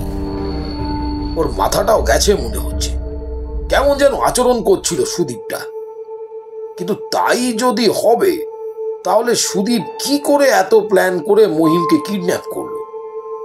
এত বছরের পুলিশের চাকরিতে এরকম অভিজ্ঞতা আমার কখনো হয়নি। দেখছি কি করা যায়। হ্যাঁ হ্যাঁ, রাখছি বৌদি। তমগ্নকে তার চাকর জনার্দন এসে একটা খাম দিয়ে গেল। খামটা তার ছেলের ঠিকানা থেকে কুরিয়ারে এসেছে। ছেলে এখন হায়দ্রাবাদের থেকে পড়াশোনা করছে। ফোন না করে এরকম চিঠি লিখলো কেন? আজকালকার ছেলেদের মতিগতি বোঝা ভার। এখানে বৎসঙ্গে মিশে গেছিল বলে ছেলেকে বাইরে পাঠিয়ে দিয়েছি। এর জন্য অবশ্য আমি দায়ী। পুলিশের চাকরি করতে গিয়ে একসময় 2 হাতে প্রচুর রোজগার করেছি ঠিকই, কিন্তু ছেলেকে বা নিজের পরিবারকে সময় দিতে পারিনি। ঘরামির ঘর ফুটো বোধহয় এই জন্যই বলে। মাহারা ছেলে আমার আশকারা পেয়েই ছোট থেকে পথ সঙ্গে মিশে উচ্ছন্নে গিয়েছিল। ওরে কলকাতায় ড্রাগ চক্রে জড়িয়ে পড়ছে দেখে তড়ি ঘড়ি হায়দ্রাবাদে পাঠিয়ে সেখানকার একটা কলেজে MBA তে ভর্তি করে দিলাম। তাও দেখছি শান্তি নেই। এটা তো দেখছি একটা চিঠি, সাথে বেশ কিছু ফটোগ্রাফ। এগুলো তো রাজের ছবি। ছেলেটা আবার নেশা করছে। এ কি, রাজ ড্রাগের প্যাকেট হাতে নিয়ে দাঁড়িয়ে আছে। চিঠিটাতে কি লেখা আছে দেখি। আগামী 1 সপ্তাহের মধ্যে নিচের সংস্থায় 50 লাখ টাকা দান করুন, না হলে সোশ্যাল মিডিয়ায় আপনার ছেলের এই ছবিগুলো ছড়িয়ে দেওয়া হবে। আমরা জানি আপনি প্রাক্তন পুলিশ কর্তা, তাও বলছি আমাদের ধরার চেষ্টা করে লাভ নেই। আমাদের IP কোনোদিনই ট্রেস করতে পারবেন না। আমরা পুরো কাজটাই করব ডার্ক ওয়েব থেকে। জীবনে তো অনেক পাপ করেছেন, অনেক কেস ধামাচাপা দিয়েছেন, এবার অন্তত একটু ভালো কাজ করুন। এটি আপনার ছেলের শুভাকাঙ্ক্ষী। নিচে যে সংস্থার নাম দেওয়া রয়েছে এটা আমার পরিচিত। এটা মূলত মাদকাসক্তদের পুনর্বাসন ও তাদের স্বাভাবিক জীবনে ফিরিয়ে আনার জন্য কাজ করে। বেশ কয়েকবার রাজ্যের জন্য তাকে ওদের কাছে যেতে হয়েছিল। চারদিকে এত ঝামেলা, তার মধ্যেই এই নতুন সমস্যা। বাবা, আমি বাজেভাবে ফেঁসে গেছি বাবা। বিশ্বাস করো, আমি কিছু করিনি বাবা। ওরা পুলিশে জানাবে বলেছে, সোশ্যাল মিডিয়াতে দেবে বলেছে। ওদের কথা মতো তুমি টাকাটা দিয়ে দাও বাবা, নাহলে ওরা আমার জীবন শেষ করে দেবে। কোনো চিন্তা করিস না, আমি আপাতত টাকাটা দিয়ে দেবো। সেই সঙ্গে সাইবার সেলকে বলবো নজর রাখতে। এত সহজে আমি তো ছেড়ে দেব না। তিনি খেয়াল করলেন খামটার ভেতরে কি যেন চকচক করছে, একটা টিনের তৈরি তীরের ফলা। তমগ্ন থানায় গিয়ে দেখলেন স্বাগতা কনস্টেবলদের নিয়ে বেরোনোর প্রস্তুতি নিচ্ছে। স্যার, সরি টু সে, আমাদের সুদীপবাবুকে জিজ্ঞাসাবাদের জন্য থানায় নিয়ে আসতেই হবে। এই যে অ্যারেস্ট ওয়ারেন্ট। আপনি আপনার ডিউটি করুন, তবে আপনার কাছে একটা জিনিস জমা দিতে এলাম। বলে উনি খাম সমেত টিনের তীরটা স্বাগতার দিকে বাড়িয়ে দিলেন। তবে সেই চিঠিটা আর ছবিগুলো এর মধ্যে নেই। আপনি এর আগেও একটা সেম জিনিস দিয়েছিলেন না? সেটা অলরেডি আমি ফিঙ্গারপ্রিন্টের জন্য ফরেন্সিকে পাঠিয়ে দিয়েছি। এটা আবার কোথায় পেলেন? ব্যাপারটা একটু কনফিডেন্সিয়াল। এখন আপনি ব্যস্ত আছেন, পরে বলবো। এখন এটা রেখে দিন। যদি কিছু মনে না করেন, আপনি আপনার গাড়িটা থানায় রেখে আমার গাড়িতে চলে আসুন। আমি আর আপনি ছাড়া কেউ থাকবে না আমার গাড়িতে, যেতে যেতে কথা বলা যাবে। আর আপনি থাকলে সুদীপবাবুর কেসটা হ্যান্ডেল করতে সুবিধাই হবে। বুঝতেই তো পারছেন, এটা একটা পলিটিক্যাল অ্যাঙ্গেল চলে এসছে কেসটাই। তমগ্ন পাল বিনা বাক্য ব্যয়ে পুলিশের সাদা স্করপিওতে গিয়ে উঠলেন। পথে স্বাগতাকে অনেকটা রেখে ঢেকে হুমকির কথাও বললেন, তবে ছেলের ছবিগুলোর কথা বেমালুম চেপে গেলেন।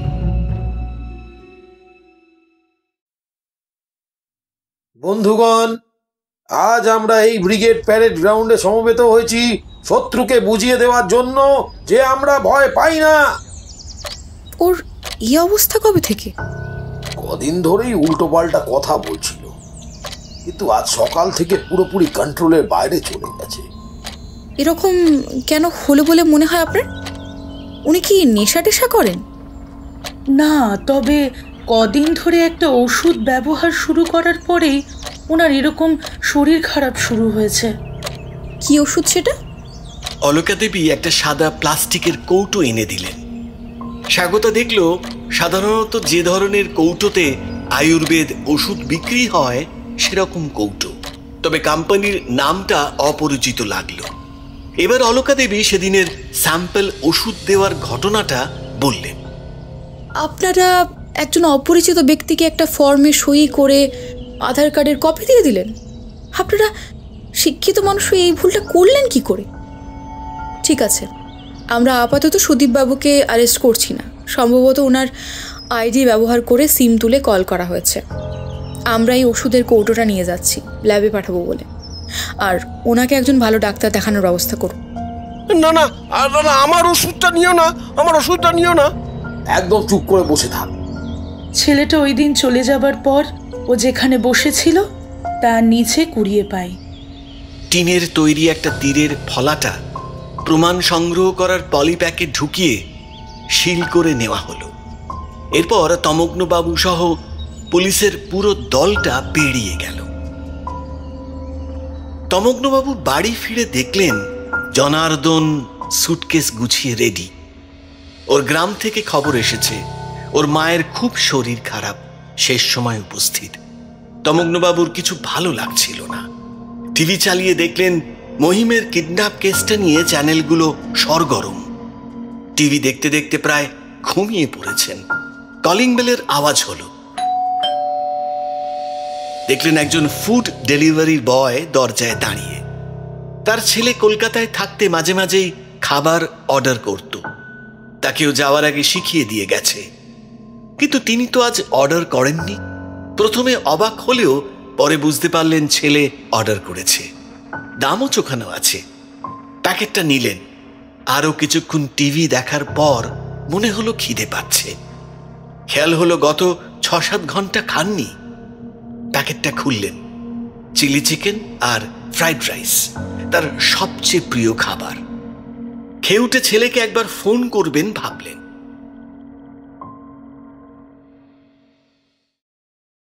পরদিন সকালে স্বাগতা থানা থেকে তমগ্ন পালকে ফোন করলো। Switched off. একটু অবাক হলো, ওনার ফোন তো সুইচ অফ থাকার কথা নয়। সাইবার সেল জানিয়েছে সুদীপবাবুর নামে সিমটা নেওয়া হয়েছে সেই ছেলেটি আধার কার্ড নেওয়ার দিন বিকেল বেলা। তারপর একটা মাত্রই ফোন করা হয়েছে সেটা থেকে, এরপর আর সেটা ব্যবহার হয়নি। অতএব পরিষ্কার বোঝা যাচ্ছে সুদীপবাবু মহিম বাগচির কিডন্যাপের পেছনে নেই।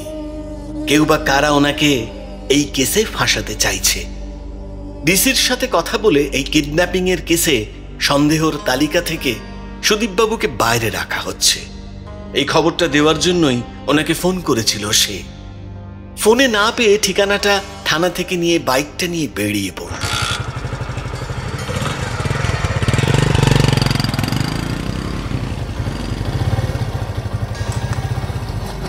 তমগ্নবাবু বাড়ি গিয়ে দেখল দরজা ভেজানো। ঠেলতেই খুলে গেল। ঘরে কেউ নেই। বেশ কয়েকবার ওনার নাম ধরে ডাকার পরও কোনো সাড়া শব্দ না পেয়ে আবারও ওনার নাম্বারে ফোন করল। সেই সুইচড অফ। এরপর লাহিড়ী স্যারকে ফোন করে সব জানাতেই একটু বাদেই থানা থেকে দলবল নিয়ে উনি চলে এলেন। সারা বাড়ি খুঁজেও ওনাকে পাওয়া গেল না। তবে কি আরেকটা কিডন্যাপিং? নামী ব্যবসায়ীর পর প্রাক্তন পুলিশ কর্তা। ওপরতলার নির্দেশ মতো পুলিশ তমগ্ন পালের অপহরণের সুমোটো মামলা রুজু করল। তার ফোনটাও যথারীতি ট্র্যাকিং এ দেওয়া হলো। ওনার বাড়ির উল্টো দিকের একটা সিসি ক্যামেরা থেকে দেখা গেল আগের দিন রাতের বেলা একটা ফুড ডেলিভারি অ্যাপের ছেলে এসে ওনাকে খাবারের প্যাকেটটা দিয়ে চলে গেল। তারপর আর কিছু নেই।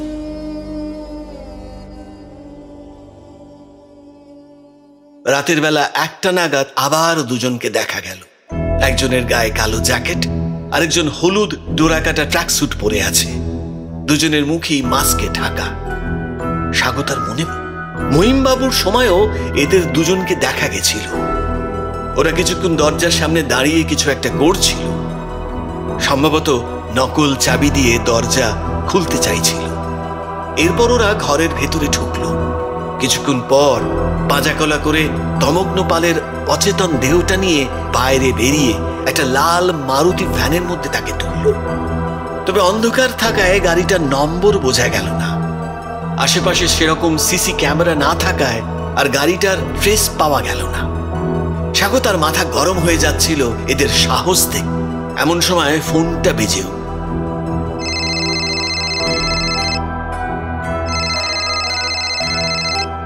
তমালি ফোন করেছে। ম্যাডাম, বাবা ফিরে এসেছে। কখন? উনি কেমন আছেন? এই 5 মিনিট হলো। দেখিস তো সুস্থই মনে হচ্ছে, তবে কেমন যেন একটা ঘোরের মধ্যে রয়েছেন। আমি আসছি। তমালি ফোন করেছিল, মহিমবাবু ফিরেছেন।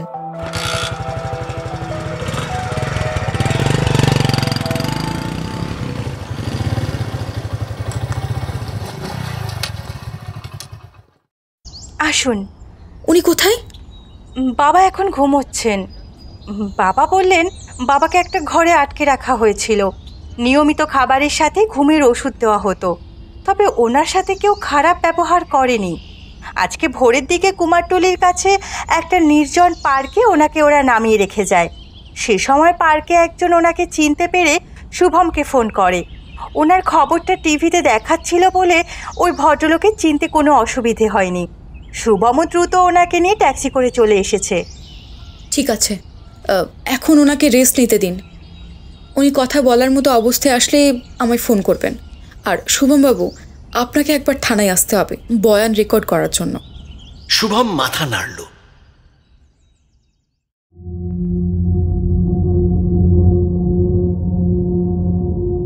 তমগ্ন পালের মাথাটা ঝিমঝিম করছে। বুঝতে পারলেন একটা গাড়ির মধ্যে হাত পা বাঁধা অবস্থায় তিনি বন্দী। সামনে একজন বসে আছে, তবে গাড়িটা স্থির, চারপাশে ঘন অন্ধকার। বুঝতে পারলেন তার পাশেও একজন বসে। লোকটা এবার টর্চের আলো ফেললো তার মুখে। আরে কি চাও তোমরা? আমাকে এভাবে ধরে এনেছো কেন? সামনের লোকটা এবার টর্চের আলোটা তার কোলের ওপর ফেললো। সেখানে বেশ কয়েকটা কাগজ রাখা। কাগজগুলো দেখেই তার বুক শুকিয়ে গেল।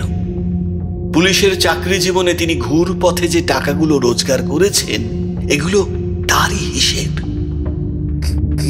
কি চাও তোমরা? আপনি যদি আমাদের কথা মতো কাজ না করেন তাহলে এগুলো আমরা জায়গা মতো পাঠিয়ে দেব। কি কাজ? আপনাকে 1 কোটি টাকা যেখানে বলা হয়েছিল এর আগে সেখানে দিতে হবে। কিন্তু আগে তো 50 লাখের কথা হয়েছিল। আর একটা কাজ আপনাকে করতে হবে। এই ঘটনাটা আসলে কি হয়েছিল বলতে হবে আপনাকে। তিনি ঝুঁকে পড়ে দেখলেন অনেকদিন আগের লাল হয়ে যাওয়া একটা পেপার কাটিং, তাতে পরাশর পালের আত্মহত্যার খবরটা ছাপানো।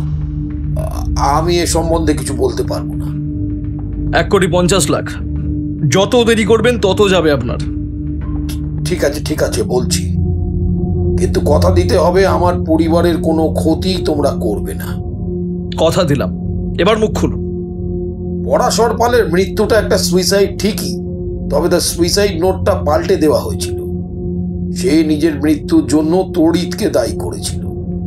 মহিমের গাড়ির তলায় ঝাঁপ দিয়ে আত্মহত্যা করার পর মহিম ওর ব্যাগ থেকে একটা ছবি, কিছু টাকা আর সুইসাইড নোটটা পেয়ে আমাদের জানায়। আমরা 5 বন্ধু মিলে ঠিক করি বিষয়টা চেপে দিতে হবে, না হলে তড়িতে জেল অনিবার্য। মহিম বুদ্ধি দেয় ও সুইসাইড নোটটা পাল্টে দিতে।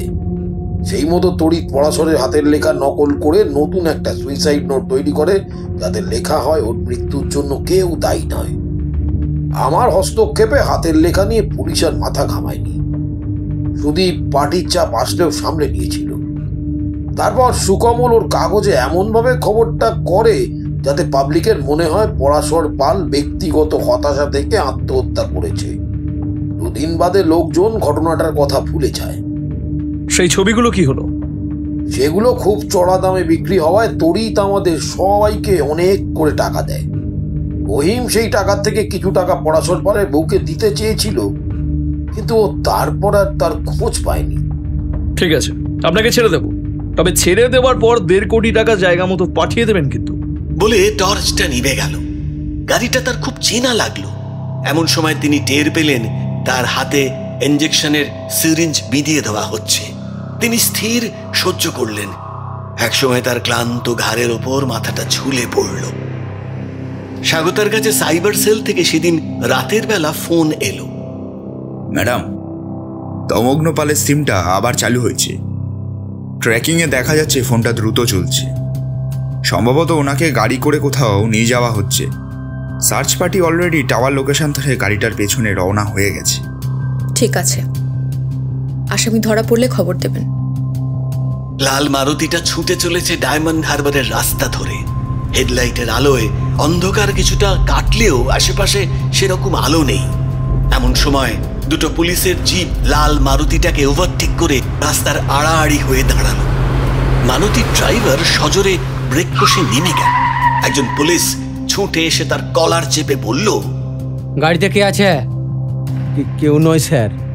কেউ নেই স্যার, পুরো খালি।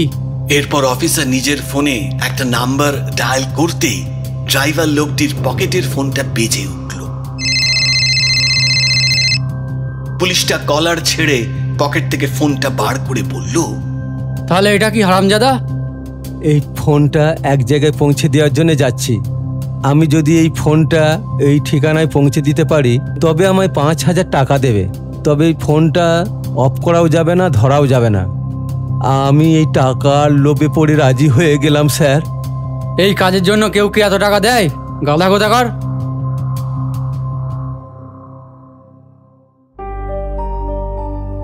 স্বাগতা খবর পেয়ে ভোরবেলায় থানায় এসে মন দিয়ে সিসিটিভি ফুটেজ দেখে বুঝেছে তমগ্নবাবু গ্যারেজেই আছেন, ওনার গাড়িতে।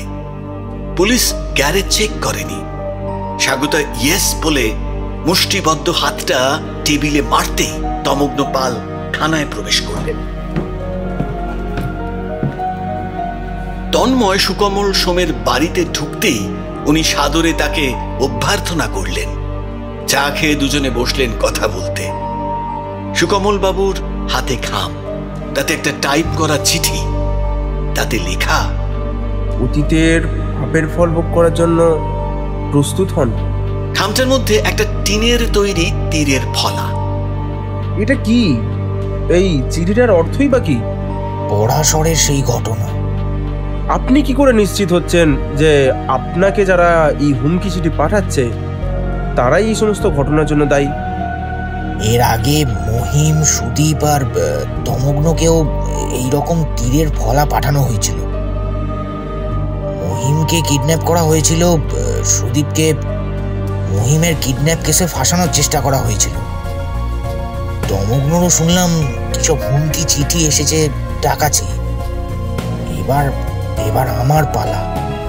আমি বুঝতে পারছি ওরা নিশ্চয়ই আমার কোনো ক্ষতি করবে। শুনুন, আপনি কোনো চিন্তা করবেন না। মহিমবাবুর কেসটা যে পুলিশ অফিসার হ্যান্ডেল করছে সে আমার খুব ক্লোজ। আমি তাকে ফোনে সব জানাচ্ছি।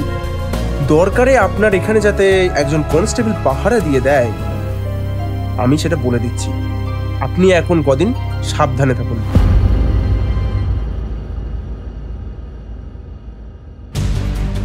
টিভির পর্দায় এক্সক্লুসিভ নিউজ চলছে। প্রখ্যাত প্রাক্তন সাংবাদিকের বাড়িতে আগুন। অগ্নিকাণ্ডে ভস্মীভূত সুকমল সোমের বাড়ি। বাড়িতে প্রচুর বই ও অন্যান্য দাহবস্তু থাকায় আগুন নিয়ন্ত্রণে আনতে দমকলের দেরি হয়েছে। প্রচুর বই পুড়ে ছাই হলেও সুকমল সোম সুস্থ আছেন। সামান্য আগুনে পুড়ে যাওয়া ছাড়া তার শারীরিক অসুস্থতার কোনো খবর নেই। কি বুঝলি তন্ময়? এ তো ওপেন চ্যালেঞ্জ দিয়ে যাতা করে বেড়াচ্ছে। তা আগুনটা লাগলো কি করে? ওনার সাথে একটু আগে কথা হলো। একজন লোক গ্যাস সার্ভিসিংয়ের নাম করে ওর বাড়িতে আসে। উনি কোনো রকম যাচাই না করে তাকে রান্নাঘরে এন্ট্রি দেন। লোকটি বলেছিল কোম্পানি থেকে রুটিন চেক আপে এসেছে। উনি একাই ছিলেন বাড়িতে। লোকটি কাজ করে চলে যাওয়ার পর রান্নাঘরে আলোর সুইচ জ্বালাতে গ্যাসে আগুন ধরে সব জায়গায় ছড়িয়ে পড়ে। যদিও ওনার সেভাবে কোনো ক্ষতি হয়নি, তবে প্রচুর ভালো বই পুড়ে নষ্ট হয়ে গেছে বলে উনি কান্নাকাটি করছিলেন। এর পেছনে কে থাকতে পারে বলে তোর মনে হয়? যেই থাকুক, তার সাথে পরাশর পালের কেসটার গভীর সম্পর্ক আছে।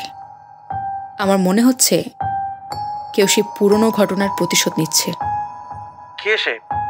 আর তীরের ফলাটার মানেটাই বা কি? একে চন্দ্র জানিস? মানে কি আবল তাবল বলছিস বলতো? একে চন্দ্র, দুইয়ে পক্ষ, তিনে নেত্র, চারে বেদ আর পাঁচে পঞ্চবান। সে না হয় হলো, কিন্তু তার সাথে এই কেসের কি সম্পর্ক? বলতো পঞ্চবান কি কি? জানি না, তুই বল। মদনের পঞ্চবানের প্রথম হলো সম্মোহন, মানে হিপনোটিজম। মহিমবাবুকে কিডন্যাপ করে হিপনোটাইজ করা হয়েছিল। দ্বিতীয় বান হলো উন্মাদন। সুদীপ জোয়ারদারের ওষুধে হ্যালুসিনেটরি ড্রাগ মেশানো হয়েছিল, যা খেয়ে উনি প্রায় উন্মাদ হতে বসেছিলেন। আর তৃতীয় বান হলো শোষণ। তমগ্ন পালকে হুমকি চিঠি দেওয়া হয়েছে বানের সাথে। উনি সবটা না বললেও আমি খোঁজ নিয়ে জেনেছি উনি কদিন ঘন ঘন ব্যাংকে গেছেন।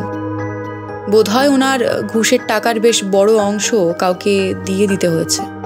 উনি চাইছিলেন না বলে আর ওনার কেসটা নিয়ে এগোয়নি। আজ এলো চতুর্থ বান, তাপন। সুকমল সোমের অবস্থা তো এইমাত্র জানলি। এরপর আসবে পঞ্চম বান, স্তম্ভন। এর মানে তো কাউকে হাত পা অসাড় করে জড় পদার্থে পরিণত করা। কে করছে বলতো এসব? আমি বলবো না, তুই ভাব। আমায় একটু তদন্তের কাজে কুমোরটুলি যেতে হবে। রাখছি, পরে কথা হবে। ওকে, বাই। স্বাগতা কুমোরটুলিতে ক্যামেরা নিয়ে আজকাল সবাই যেমন ভিডিও করতে যায় সেরকম ভাবেই ঢুকলো। নিজের পরিচয় সে জানতে দিতে চায় না। খোঁজ করতে লাগলো মূর্তির সাথে টিনের যে অস্ত্রশস্ত্র থাকে সেগুলোর। সবাই ব্যস্ত থাকায় একজনের পরামর্শে হাজির হলো সুবল পালের ঘরে। উনি এখন আর মূর্তি গড়েন না, তবে অনেক ছোট ছোট ছেলেরা আসে তার কাছে মূর্তি গড়া শিখতে। এমনকি একটা বাচ্চা মেয়েকেও দেখলো কাদার তাল হাতে পুতুল গড়ছে। এমন সময় স্বাগতার চোখ পড়ল ওনার পাশে রাখা দুটো মাটির তৈরি ছোট্ট মুখের ওপর। এদের দুজনকেই ও চেনে। প্রশ্ন করে জানতে পারল উনি শুভমের দাদু। মা বাপ মরা ছেলেকেই উনি ছোটবেলা থেকে মানুষ করেছেন। সে এখন তরিতবাবুর কাছে কাজ করে। স্বাগত একটা তীরের ফলা ওনার হাতে দিয়ে জানতে চাইল, এই জিনিস আপনার কাছে আছে? বৃদ্ধ জিনিসটা অনুভব করে নিজের পেছনের দিকে দিক নির্দেশ করে বললেন, ওইখানে দেখো, কিছু এই রকম পেয়ে যাবে হয়তো। স্বাগত ওনার পেছনের দিকে গিয়ে দেখল সেখানে মূর্তি তৈরির অনেক সরঞ্জাম, যেমন পাটের চুল, রঙের কৌটো, তুলি, আঠা, জড়ি, কঞ্চির টুকরো, শোলা এসব জড়ো হয়ে আছে। স্বাগতা সেগুলো সরিয়ে পাগলের মতন খুঁজতে লাগলো। কিছুক্ষণ খোঁজার পরেই কাঙ্ক্ষিত জিনিসটা হাতে পেয়ে গেল সে। চকচকে টিনের তৈরি কয়েকটা তীরের ফলা থেকে একটা দ্রুত ব্যাগে চালান করে ওনাকে বিদায় বলে বেরিয়ে এলো। ট্যাক্সিতে উঠে রওনা দিল তরিত চক্রবর্তী স্টুডিওর ঠিকানায়। ট্যাক্সিতে বসেই ফোন করলো তরিত বাবুকে। উফ, এই সময় নেটওয়ার্কটা পাওয়া যাচ্ছে না। একরাশ বিরক্তি নিয়ে লাহিড়ী স্যারকে ফোনে সংক্ষেপে সব জানালো। স্যার, আপনি তরিতবাবুর স্টুডিওতে ফোর্স পাঠান, কুইক। সমাধানের দোরগোড়ায় পৌঁছে গেছি আমরা। ঠিক আছে, তুমি পৌঁছাও, আমি ফোর্স নিয়ে আসছি। স্বাগতা একটু আশ্বস্ত হলো। স্বাগতার ট্যাক্সি আর পুলিশ ভ্যান প্রায় একসাথেই স্পটে পৌঁছল। দ্রুত দলটাকে নিয়ে স্টুডিওতে ঢুকে স্বাগতা দেখল তরিতবাবু নেই, শুভমও নেই। ওনাকে দুদিন ধরে স্টুডিওতেও আসেনি। আবারও তরিতবাবুকে ফোন করলো, সেই নট রিচেবল। তার মানে উনি এমন জায়গায় আছেন যেখানে মোবাইল সিগন্যাল দুর্বল। এবার স্টুডিওর লোকজনকে জিজ্ঞাসাবাদ শুরু করলো সে। জানতে পারলো এই মুহূর্তে তরিতবাবু এমন জায়গায় আছেন যেটার সন্ধান খুব কম লোকই জানে। সবশেষে এক বৃদ্ধ ভদ্রলোক এমন একটা তথ্য জানালেন যা শুনে স্বাগতা অবাক হয়ে গেল। স্যারের বিদেশে সব থেকে বেশি যে ছবির চাহিদা সেটা উনি এই স্টুডিওতে আঁকেন না, সেটা উনি আঁকেন আলাদা ছোট একটা স্টুডিওতে। এখানে প্রধানত নতুন ছেলেমেয়েরা কাজ করে। স্যারের নিজস্ব কাজ ওখানেই হয়, সেটার খোঁজ এখানকার কেউই রাখে না। ওটা পুরোপুরি দায়িত্ব শুভমের, সেই ওখানকার সব দায়িত্ব সামলায়। উনি কি এমন ছবি আঁকেন যা এখানে আঁকা যায় না? জানি না, শুনেছি ওনার পাঠানো গাড়ি করে বোরখা পরা মহিলারা সেখানে আসেন মডেল হিসাবে কাজ করতে। সেই সব ছবি ওখান থেকে বিদেশে চলে যায়। মডেল জোগাড় করা থেকে ছবি বাইরে পাঠানো সব কিছুর দায়িত্ব থেকে শুভম। এই বিষয়ে কিছুই বলতে পারবো না। স্বাগতা ফোন করলো লাহিড়ী বাবুকে। স্যার, ভাবছি সাইবার সেলকে বলবো ওদের টাওয়ার লোকেশন ট্র্যাক করতে। তরিতবাবুর মারাত্মক বিপদ, এক্ষুনি ওনার সাথে যোগাযোগ না করলে বিপদ হতে পারে। তুমি এখনই বেরিয়ে যাও, আমি সাইবার সেলকে বলে দিচ্ছি। ওদের খোঁজ পেলেই তোমায় আমায় জানাবে, আর আমি ফোর্স নিয়ে রওনা হয়ে যাবো। Okay sir. তড়িৎবাবু দ্রুত পায়চারি করছিলেন আর বারবার ঘড়ি দেখছিলেন। মনে মনে বলছিলেন, শুভম বলেছিল বিকেল 4টের সময় মডেল আসবে, সেই মতো রেডি হয়ে স্টুডিওতে আছি। এখানে মোবাইলের টাওয়ারও পাওয়া যায় না, তাই ফোন করতেও পারছি না। নিজে ইচ্ছে করে তিনি এই পাণ্ডব বর্জিত জায়গাটা বেছে নিয়েছেন। কলকাতার কোলাহল থেকে অনেক দূরে দক্ষিণ 24 পরগনার এই গ্রাম্য এলাকা।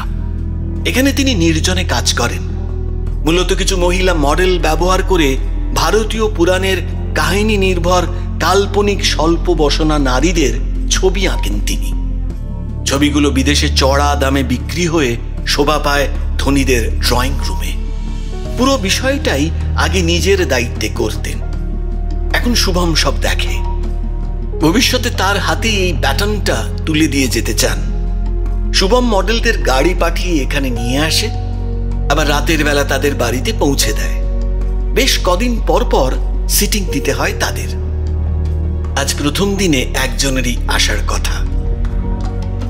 শুভম স্টুডিওর দিকটা সামলে সন্ধ্যের পরে আসে, রাতে মডেলদের সাথে ফিরে যায়। ছেলেটাকে নিজের পরমাত্মীয় বলে মনে হয় তার, কেন তা জান।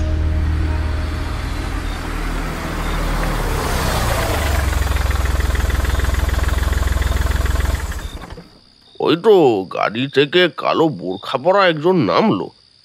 আসুন আসুন, আপনি চা জল খাবার খেয়ে পাশের ঘরে কস্টিউম চেঞ্জ করে স্টুডিওতে আসুন। আমি ততক্ষণ সব কিছু রেডি করে নিই। আজ এমনি দেরি হয়ে গেছে, আমি স্টুডিওয়ে যাই। শুভম এসেছে বলে মনে হচ্ছে। এ কি, আপনি এখনো কস্টিউম চেঞ্জ করেননি? আরে বললাম না আপনি রেডি হয়ে যান। আপনি রেডি হয়ে যান তড়িৎ চক্রবর্তী, পাপের প্রায়শ্চিত্ত করতে হবে। এমন সময় ঘরে দৌড়ে ঢুকলো দুজন লোক। একজনের পরনে কালো জ্যাকেট আর আরেকজন হলুদ কালো ডোরাকাটা ট্র্যাকস্যুট পরে। লোক দুজন ঘরে ঢুকেই তড়িৎবাবুকে দুপাশ থেকে চেপে ধরল। উনি চিৎকার করার চেষ্টা করলেন। বোরখা পরা মহিলা তার মুখে একটা চওড়া সেল টেপ আটকে দিল। উনি সামান্য গো গো আওয়াজ করতেই মহিলার হাতে উঠে আসলো একটা ধারালো বড় ছুরি। ওনার গলা দিয়ে বেরোনো সামান্য আওয়াজও বন্ধ হয়ে গেল। এখানেই থাকে না ব্রাকিয়াল প্লেকার্স নার্ভ। এই ধারালো ছুরিটা জাস্ট টেনে দিলেই না আপনি আর সারা জীবন ডান হাতটা নাড়াতে পারবেন না। কিরে, তাই না দাদা? আর দেরি করিস না মন, শয়তানটাকে উপযুক্ত শাস্তি দেবার সময় হয়ে গেছে। হ্যান্ডস আপ, কেউ নড়বেন না। স্বাগতার হাতে তখন উদ্যত সার্ভিস রিভলভার। সকলে চমকে ওর দিকে তাকালো। ডোরাকাটা পকেট থেকে একটা ছুরি বার করতেই স্বাগতার ডান পা ভূমির সামন্তরালে সাপের ছোবলের মতো এসে তার ছুরি ধরা হাতে আঘাত করল। ঠং করে আওয়াজ করে ছুরিটা মাটিতে পড়তেই স্বাগতার বাম হাতের আপার কাটটা সজোরে আছড়ে পড়ল ডোরাকাটার চোয়ালে। সে গালে হাত চেপে মাটিতে বসে পড়ে ছুরিটা কুড়োনোর চেষ্টা করতেই লাফ দিয়ে স্বাগতা নিজের বুট দিয়ে ছুরিটা চেপে ধরল। সাবধান কালু, এরপর তুই কিছু করলে গুলি চালাতে বাধ্য হব। আসুন শুভমবাবু, এবার আপনি ঘরে আসুন। আপনার হেল্প না পেলে আমরা তড়িৎবাবুকে বাঁচাতে পারতাম না। আমাকে পঙ্গু করে দিতে চেয়েছিল শুভম। পঙ্গু শিল্পী হয়ে আমি বাঁচতাম কি করে? আর এটাই আপনার উপযুক্ত শাস্তি হতো। পরের ছবি নিজের নামে চালিয়ে লজ্জা করে না নিজেকে শিল্পী বলতে? তাও আবার নিজের ছাত্রের ছবি। ছি তড়িৎ কাকু, ছি।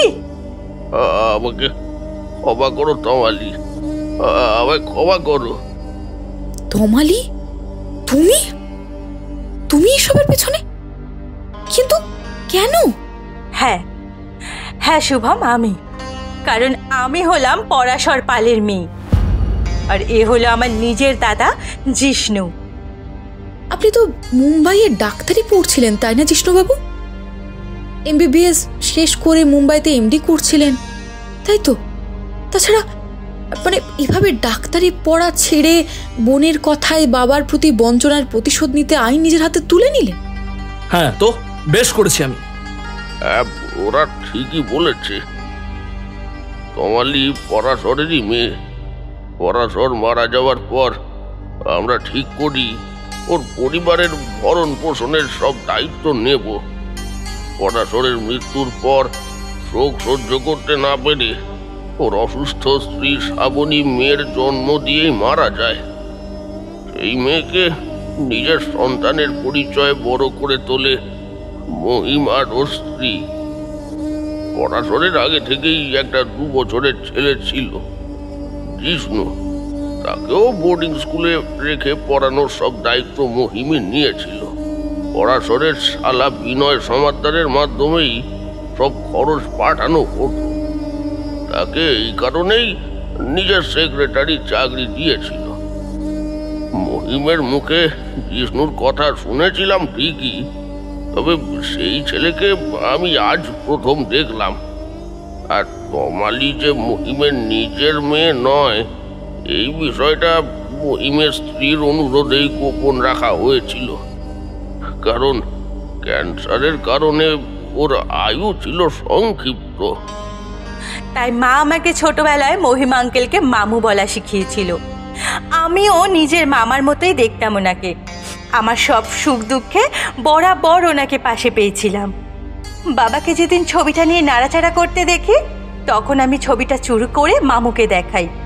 মামু আমার সবটা না বললেও সেদিন আমার আসল মায়ের পরিচয় আর দাদার কথা আমাকে জানায়। দাদা শুনলাম ডাক্তারি পড়ছে, তবে মামু বাবার প্রতি কৃতজ্ঞতাবশত পুরো ঘটনাটা বলেনি। তবে মামুর কথা থেকে এটা বুঝতে পেরেছিলাম আমার প্রকৃত বাবার মৃত্যুর জন্য আমার পালক পিতা আর তার 4 বন্ধুই দায়ী। মামুর কাছে শুনলাম দাদা কদিনের ছুটিতে কলকাতায় এসেছে। তখন আমি নিজেই গোপনে দাদার সঙ্গে যোগাযোগ করি। দুজনে মিলে ঠিক করি এই ঘটনার প্রতিশোধ নেব, আর আমার বাবা পরাশর পালি ওই ছবিগুলোর প্রকৃত শিল্পী সেটা সবার সামনে প্রমাণ করব। তাই তুমি আর জিষ্ট মিলে পরপরই ঘটনাগুলো ঘটালে, কিন্তু আইন নিজের হাতে তুলে নেওয়াটা তোমাদের উচিত হয়নি। তোমার মামু মানে বিনয়বাবু কি এই চক্রান্তের সাথে যুক্ত? না, মামা এসবের কিছুই জানেন না। জানলে উনি কিছুতেই আমাদের এসব করতে দিতেন না। বোনের কাছে ছবিটা পেয়ে আমরা দুজনেই এই পঞ্চবানের সিদ্ধান্তটা নিই। কালুকে পয়সার লোভ দেখিয়ে দলে টানি। ওর আগে থেকেই ছোটখাটো অপরাধ করার ইতিহাস আছে। প্লিজ একটু দাঁড়ান অফিসার, আমি সত্যি অনুতপ্ত। তোমাদের বাবার প্রতি আমি যে অন্যায় করেছি তার প্রায়শ্চিত্ত আমিই করব। আমি সাংবাদিক সম্মেলন করে সবার সামনে ঘোষণা করব ওই ছবিগুলোর প্রকৃত শিল্পী আসলে পরাশর পাল। তোমাদের সাজা যাতে কম হয় তার জন্য আমি বিচারককে অনুরোধও করব। এমনকি তোমাদের জন্য সবচেয়ে ভালো উকিলের ব্যবস্থা আমি করব। তোমরা তো আমাদের কাউকে প্রাণে মারোনি, শুধু আমাদের প্রাপ্য শাস্তিটুকুই দিয়েছ। পারলে আমাদের ক্ষমা করো তোমরা।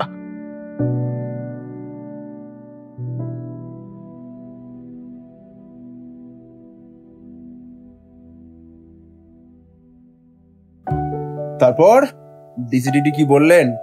খুব প্রশংসা করলেন। বললেন আমার নাম রিকমেন্ড করবেন পুলিশ পদকের জন্য। আরে বাস, তাহলে তো আরেকটা খাওয়া পাওনা হলো। তোর খালি খাওয়া আর খাওয়া। কেন, আজ তো খাওয়াচ্ছি, আবারও খাওয়া কিসের রে? আরে এটা তো ট্রেলার মাত্র, পিকচার আবি বাকি হে মেরে দোস্ত। আসলে নিজে খুব টেনশনে ছিলাম রে, তরিতবাবুকে বাঁচাতে পারবো কিনা সেটা নিয়ে। সত্যি কথা বলতো, তুই কখন বুঝতে পারলি এর পেছনে তমালি আছে? প্রথমে বুঝতে পারিনি।